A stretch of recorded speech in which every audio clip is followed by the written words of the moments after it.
pessoal, olá! Sejam bem-vindos novamente.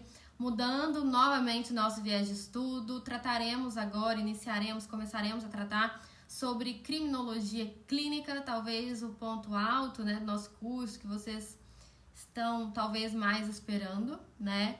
Primeiramente, pessoal, a criminologia clínica ela é uma ciência interdisciplinar, né, que tem uma finalidade.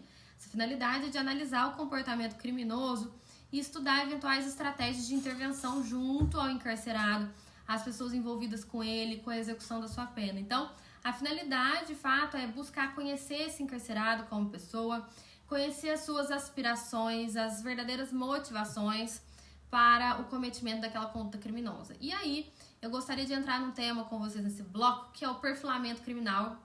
Nada, ele é bem interessante e é chamado para nós de criminal profiling. Não faz muito sucesso ainda no Brasil, mas fará, tá? Pessoal, antes de verificar o conceito de perfil criminal e a sua interação com a investigação policial, é de suma importância conhecer algumas origens, né, históricas desse perfilamento, dessa possibilidade de a gente conseguir talvez colocar um perfil, encaixar alguém dentro de um perfil criminal.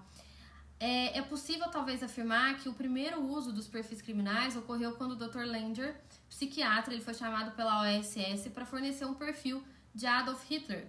Então foi coletado toda uma informação acerca de Hitler e Langer então traçou um perfil psicodinâmico da sua personalidade, mirando ali em decisões que Hitler pode ter tomado, e perfil esse que provou ser muito preciso.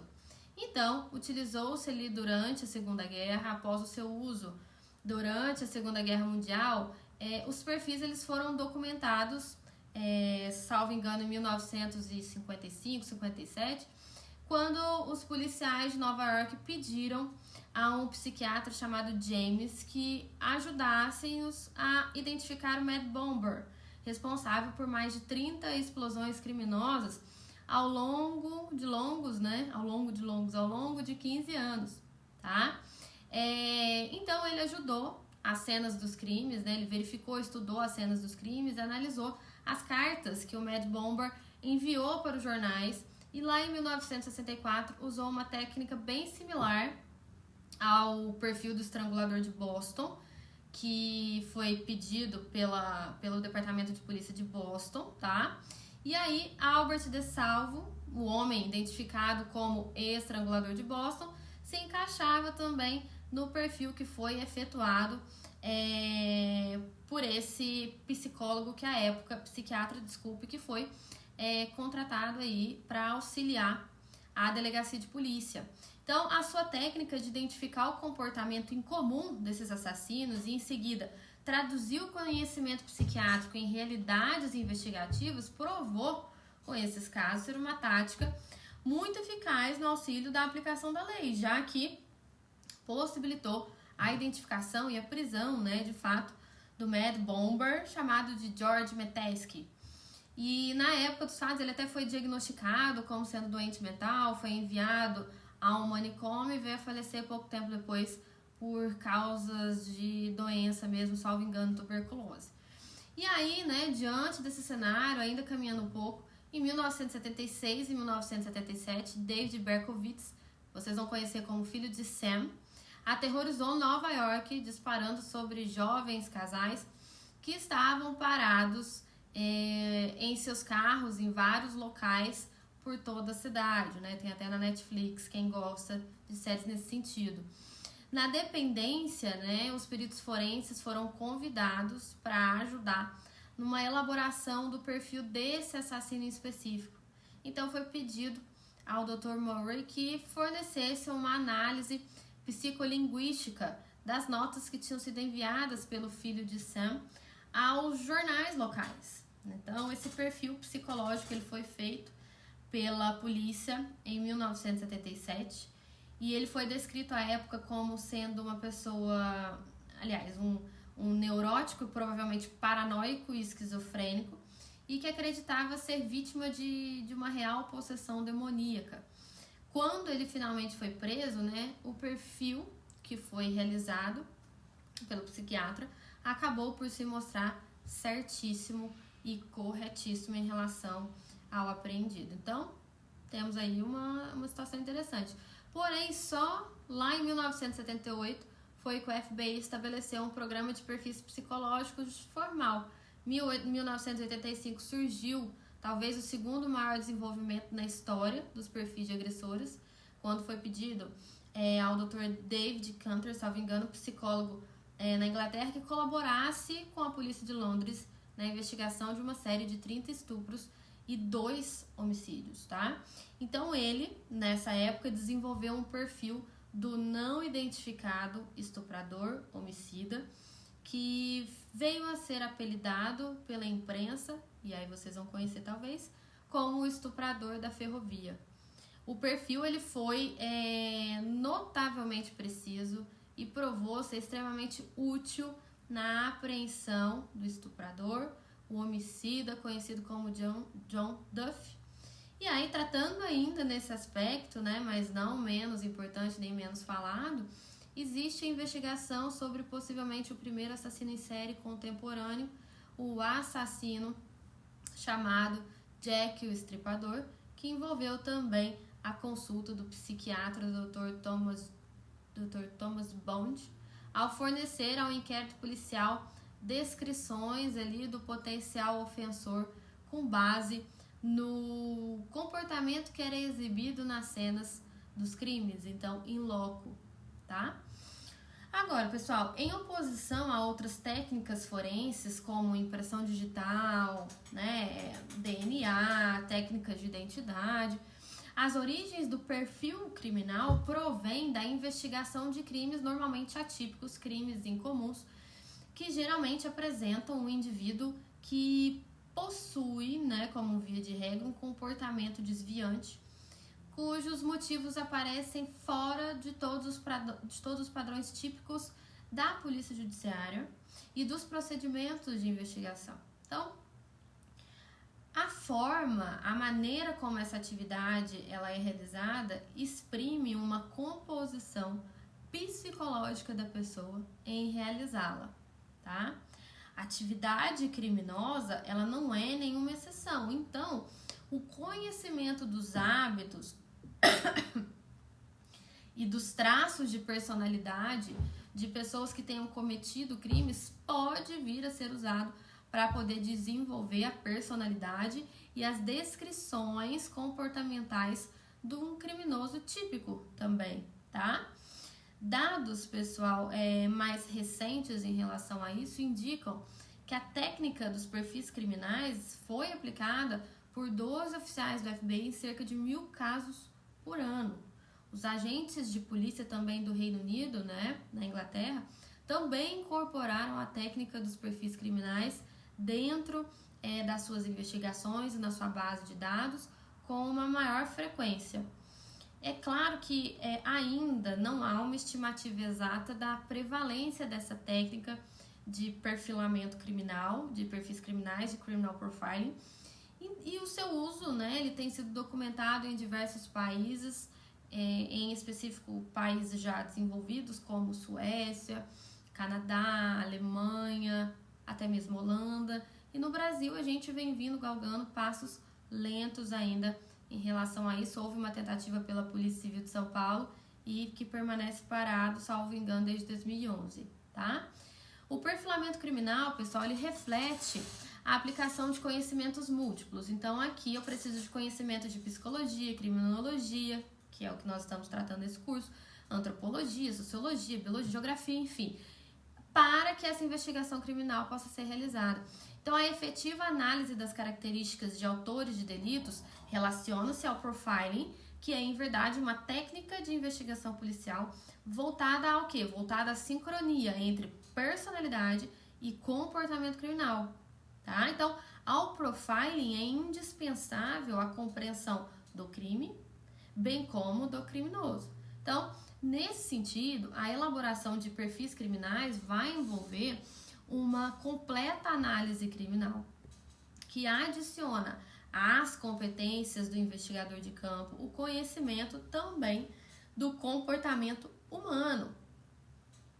Para poder se ter, talvez, uma noção mais ampla do que vem a ser o perfil criminal, o policial, via de regra experiente, ele vai procurar deduzir e ou induzir uma imagem biopsicossocial rigorosa de um indivíduo a partir de uma análise minuciosa do conjunto de informações do local do crime reunidos dentro dos autos do inquérito policial. Então, a captação de dados, né, e a sua inferência podem fornecer informes específicos e informes atrativos sobre criminosos em potencial por meio deste profiling, por meio de um profiling realizado onde se vai se estruturar a autópsia psicológica do autor do delito com finalidade, com o fim de obter respostas para 3 questões principais dentro de uma investigação policial. O que se passou na cena do crime? Segundo, por quais razões os fatos aconteceram? Por quais razões os fatos se deram? Terceiro, que tipo de indivíduo que está envolvido nesse delito? Então, podemos afirmar que o perfilamento criminal é uma construção virtual de um perfil psicológico, tipológico, social, físico, enfim, de um indivíduo que ainda não foi identificado, possível de ter cometido um ou mais delitos, bem como a sua área de atuação. Então, em suma, né, os principais objetivos do perfil criminal consistem em apoiar a investigação policial com base nas ciências humanas e criminais auxiliares. Além disso, identificar crimes semelhantes que contenham, né, os mesmos dados característicos e, além disso, expedir orientações criminológicas. Então, isso é muito interessante, né? O perfil, ele é basicamente usado, via de regra, nos casos de crimes violentos em sequência, crimes violentos sequenciais, ou não, até sem motivos aparentes, evidentes e que não foram elucidados. Eles, prestem bem atenção, gente, eles não se limitam apenas a casos extremados de ação de assassinos em série. Tá? O perfilamento criminal, ele pode vir a ser usado nos casos de homicídio em série ou não, nos casos de estupro, nos casos de sequestro, nos casos de incêndio, doloso, tortura, roubo, terrorismo, enfim, em uma infinidade de situações. É que normalmente fala-se do criminal profiling nos casos dos assassinos em série, mas é possível em outras situações, em demais delitos que deixem vestígios, por exemplo, tá? No fim dos anos 60, 1960, os agentes do FBI, inclusive, fundaram a unidade de ciência comportamental e eles passaram a iniciar os primeiros estudos sistemáticos com a finalidade de determinar a personalidade, bem como as características comportamentais de serial killers, de assassinos em série. Né? E aí, a unidade de ciência comportamental do FBI desenvolveu, né, após, lá em meados dos anos 80, meados lá de 1980, o programa de captura de criminosos violentos. E este programa contém uma base de dados informatizada para uma análise comparativa de casos que, infelizmente, não foram solucionados. Né? Nesse programa, são coletados, organizados, são informatizados todas as informações sobre casos que não foram resolvidos e que estão relacionados a homicídios em série lá nos Estados Unidos. E aí, desde então, criou-se a análise de investigação criminal, no qual é composta por 4 fases. A primeira delas, coleta de dados, evidentemente coletar o maior número possível de dados, o máximo possível.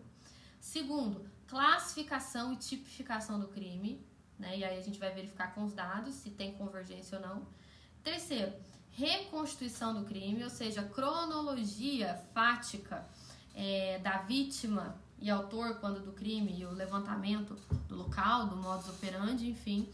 4, elaboração de perfil. E o que seria essa elaboração de perfil? Probabilidades físicas da personalidade, dos seus hábitos. Então, dessa forma, o perfil aparece como um método que vai permitir limitar, reduzir, estreitar a lista de suspeitos na investigação da Polícia Judiciária e deduzir certos elementos do quadro, ou melhor, de uma fotografia psicossocial do criminoso, possibilitando aí fazer um interrogatório mais direcionado. Então, né, é importante registrar que o perfilamento, ou o perfil, é técnica profissional de investigação policial. E ele passa a significar talvez mais uma arte do que uma ciência, na medida em que se utiliza muito mais a lógica dedutiva do que de teorias existentes, teorias que nós vimos aqui ao longo desse curso, por exemplo, né? Apesar desse criminal profiling ele ser glorificado pelo cinema, pela imprensa, né? Sobretudo nos Estados Unidos, a gente vê muitas séries trazendo isso. A técnica policial do perfil criminal sozinha, ela não vai resolver o crime. Então, ao lado do profiling, caminham, evidentemente, a investigação de campo, as ciências auxiliares, como a criminalística, a criminologia, a antropologia, a medicina legal, psicologia investigativa, enfim, que vão proporcionar estratégias policiais eficazes relativas aí à diminuição do número de suspeitos em relação a eventual crime, direcionando, então, o interrogatório policial e a própria captura do potencial agressor, certo? A elaboração, gente, de perfis é como se fosse uma espécie de engenharia reversa do crime, ou seja, o policial responsável por essa elaboração do perfil, ele deve, antes de tudo, observar o quê? Observar o comportamento exibido numa cena específica de crime e a partir de elementos, a partir de fragmentos reconstituídos pela sua visão, fazer uma anamnese na procura do tipo de personalidade do autor do delito. Temos até um doutrinador que define criminal profiling como uma técnica que permite elaborar um mapa da mente do assassino. Então, gente, a ideia desse criminal profiling é que se o investigador consegue pensar como ele, sentir o que o assassino sente, ele vai ser capaz de adiantar o próximo movimento e chegar a capturá-lo. É como se o investigador estivesse um passo na frente daquele potencial agressor, por exemplo, porque ele se coloca na mente dele, ele passa a pensar como aquele assassino em série, por exemplo. E aí a sua captura, ela se torna talvez mais palpável por este fato, porque a gente consegue mensurar um perfil, né, em relação ao perfil psicológico, que eu vou estar ali, evidentemente, casando com outros contextos, mas o perfil ele é eminentemente psicológico em relação à pessoa, em relação a tudo aquilo que foi composto dentro da cena ou das cenas do crime. E aí, com isso, talvez nasça uma possibilidade maior de realizar a captura desse agente delituoso, por exemplo, né? Conforme a gente viu no início desse bloco, trouxe algumas situações, né? No qual foi possível visualizar que isto traz, de certa forma, resultados frutíferos, porém, precisa também de um incentivo do próprio poder estatal para que haja esse estudo, para que haja um investimento nesse sentido. Por isso que a Polícia Civil de São Paulo, em meados aí dos anos 2000, tentou introduzir isso dentro da Polícia Investigativa, dentro do próprio curso de formação dos delegados de Polícia Civil, por exemplo. Contudo, tinha uma pós-graduação também nesse sentido, contudo, diante de várias circunstâncias do próprio Estado, do próprio governo, isso ainda não conseguiu ir para frente, porém é uma tendência, é algo que nós estamos tentando trazer para o Brasil, porque pode ser que a gente consiga aí, mensurar alguns crimes que porventura não foram solucionados, né? Então é um ponto positivo, é uma técnica de investigação e que, como tal, deve ter a sua importância. Por isso resolvi trazer para vocês, já que a gente vai entrar em psiquiatria forense e psicologia forense no próximo bloco. Então, entender a importância de se encontrar um perfil ou um criminal profiling em relação àquele eventual agressor. Então, a gente se vê no próximo bloco para poder conversar um pouquinho sobre psicologia e psiquiatria forense. Até já!